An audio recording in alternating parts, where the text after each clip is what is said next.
युद्ध में 4 पराक्रमी पुत्रों और 2 भाइयों के मारे जाने का समाचार सुनकर रावण को बहुत अधिक दुख और रोष हुआ। हताश होकर वह सोचने लगा कि इस शत्रु से कैसे त्राण पाया जाए। अत्यधिक चिंतन करने पर भी उसे कोई मुक्ति नहीं सूझ रही थी। अंत में उसने मेघनाद को बुलाकर कहा, हे पुत्र, शत्रुओं ने अपनी सेना के सभी श्रेष्ठ योद्धाओं को एक एक करके मार डाला है। अब मुझे लंका में ऐसा कोई महावीर दिखाई नहीं देता जो राम लक्ष्मण सहित वानर सेना का विनाश कर सके। अतः मेरी आशा तुम्हारे ऊपर ही टिकी हुई है, इसलिए अब तुम ही रणभूमि में जाकर दुर्दमनीय शत्रुओं का नाश करके लंका की रक्षा करो। तुमने महापराक्रमी इंद्र को भी परास्त किया है तथा तुम सब प्रकार की युद्ध कला में प्रवीण भी हो, इसलिए तुम ही उनका विनाश कर सकते हो। पिता की आज्ञा के अनुसार मेघनाद दिव्य रथ में आरूढ़ हो विशाल राक्षसी सेना के साथ युद्धभूमि की ओर चला। मार्ग में वह विचार करने लगा कि राम और लक्ष्मण बड़े शक्तिशाली योद्धा हैं जिन्होंने प्रहस्त, कुंभकर्ण, महोदर तथा अतिकाय जैसे पराक्रमी योद्धाओं का वध कर डाला।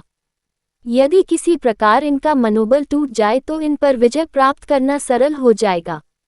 इस प्रकार विचार करते हुए उसके मस्तिष्क में एक युक्ति आई। उसने अपनी माया के बल से सीता की आकृति का निर्माण किया और उसे रथ में रख लिया।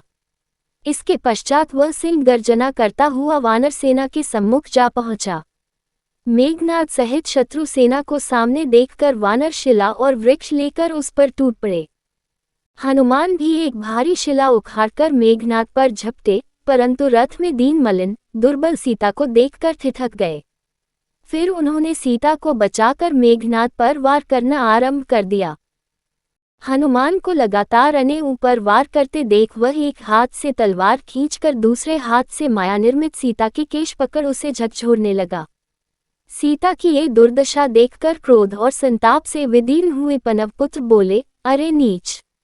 ब्राह्मण की संतान होते हुए तुझे स्त्री पर हाथ उठाते लज्जा नहीं आती। धिक्कार है तेरी बुद्धि और बल पर।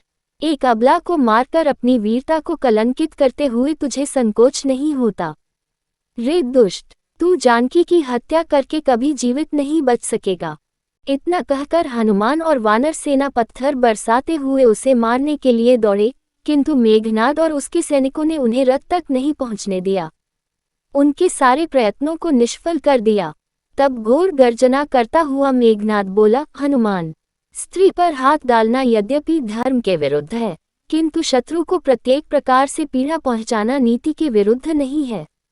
इसलिए तेरे सामने ही मैं सीता का वध करूंगा। सीता ही सारे दुखों की जड़ है। उसके मरने के बाद ही लंका में सुख शांति स्थापित होगी। ये कहकर उसने माया से बनी सीता का सिर काट दिया। सिर कटते ही वानर सेना में निराशा फैल गई। वह दुख के सागर में डूबकर किंकर्तव्य विमूढ़ सी खड़ी रह गई। इस दशा का लाभ उठाकर राक्षस बड़ी मात्रा में वानरों का विनाश करने लगे। उधर हनुमान ने दुखी होकर रामचंद्र जी को समाचार दिया कि मेघनाद ने हमारे सामने सीता जी का सिर तलवार से काट दिया और वे हा राम कहती हुई स्वर्ग सिधार गईं। ये समाचार सुनते ही राम मूर्छित होकर पृथ्वी पर गिर पड़े। कुछ वानर उन्हें घेर कर चैतन्य करने का प्रयत्न करने लगे।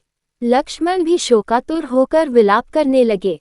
साथ ही वे अपने बड़े भाई को होश में लाने की चेष्टा भी करते जाते थे। जब विभीषण ने ये संवाद सुना तो उसने आकर बड़ी कठिनाई से रामचंद्र को सचेत किया और समझाते हुए कहा, हे रघुनंदन, हनुमान ने जो कुछ आपसे कहा है वह सत्य नहीं है। सीता का वध किसी भी दशा में संभव नहीं है। रावण ऐसा कभी नहीं करेगा और न किसी को उन्हें स्पर्श करने देगा। इसमें संदेह नहीं कि मेघनाद ने आपके साथ छल किया है। इस समय वह रणभूमि में भी नहीं है।